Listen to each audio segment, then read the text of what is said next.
Both rolling? David Lynch, the American cult figure of the 21st century. In the course of cinema history, David Lynch has established himself as a film director with a distinctive voice. A rebel against the Hollywood grain, his films manifest independence and mastery that are seldom challenged. Surrealism would not have made it mainstream success in the United States if it weren't for David Lynch. He was able to showcase a new reality, directing dreams and making fantasies without any limitations. Not only is he in direct contact with his subconscious state, his audience as well, whom Lynch welcomes them into a surreal universe.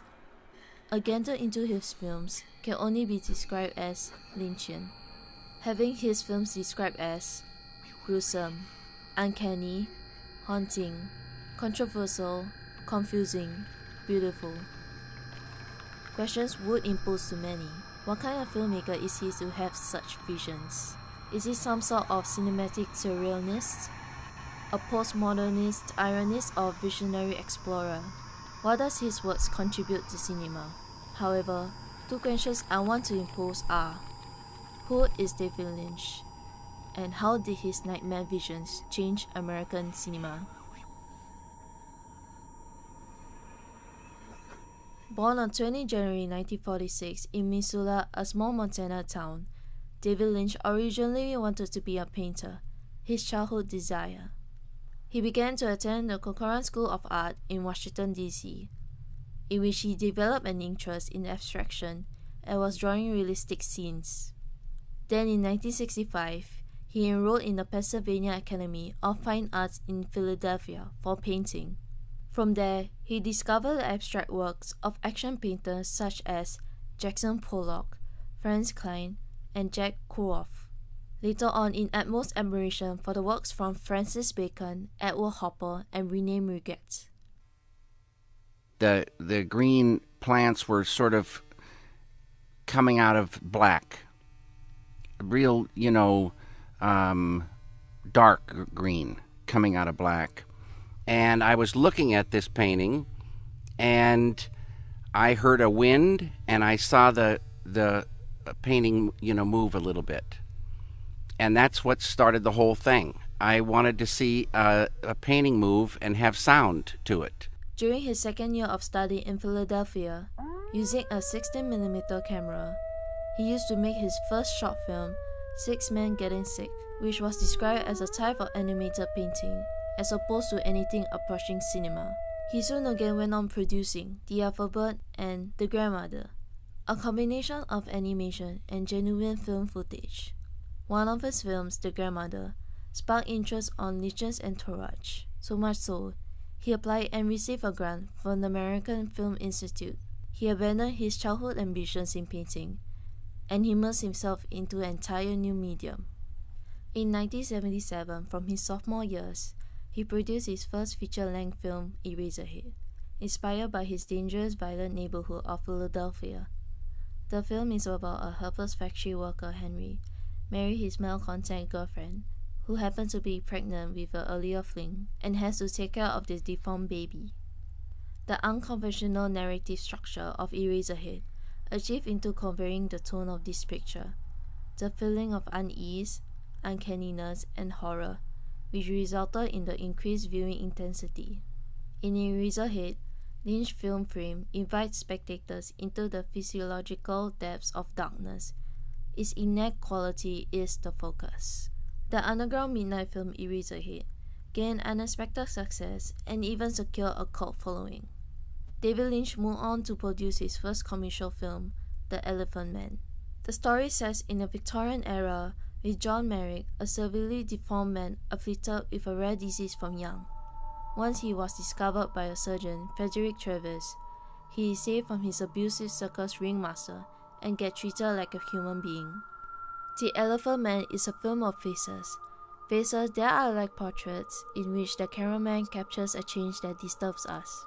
In modern cinema, the face is sometimes no more than the sum of its ruined features, an object on screen rejecting communication and empathy. In later cinema, however, the human face is an expressive mask with its apparent ordinary countenance being compromised. Given John married with his deformity, the triumph emerges of extraordinary faces as ordinary, paved the path into a highly sentimental, competent, and meaningful world. The considerable global success of The Elephant Man made Lynch into an iconic figure. The film has also earned 8 Academy nominations. Lynch's surrealism in normalcy externalized the norm of the unconscious onto his characters of the everyday reality.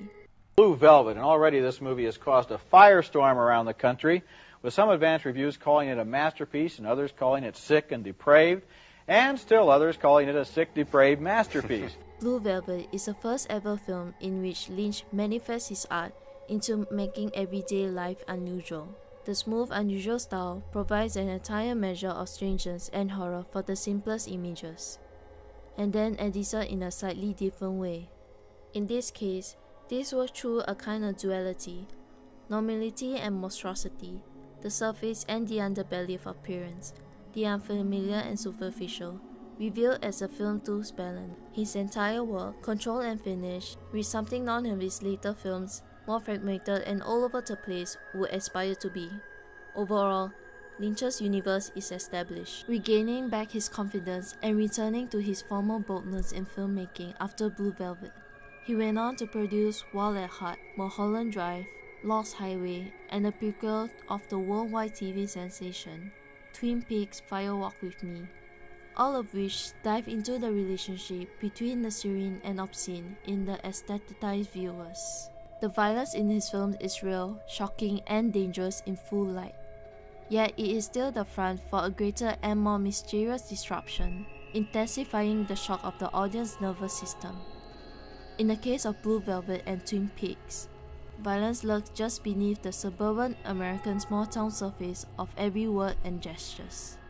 Like paintings, David Lynch films are often looked at and interpreted in various ways. Films with multiple layers and significance. In nature's world of film, image is king. Every shot has a category of its own. There is no fixed, coded cinematographic language, not inferring to any given style of filmmaking in which the basis of sequence are elaborated.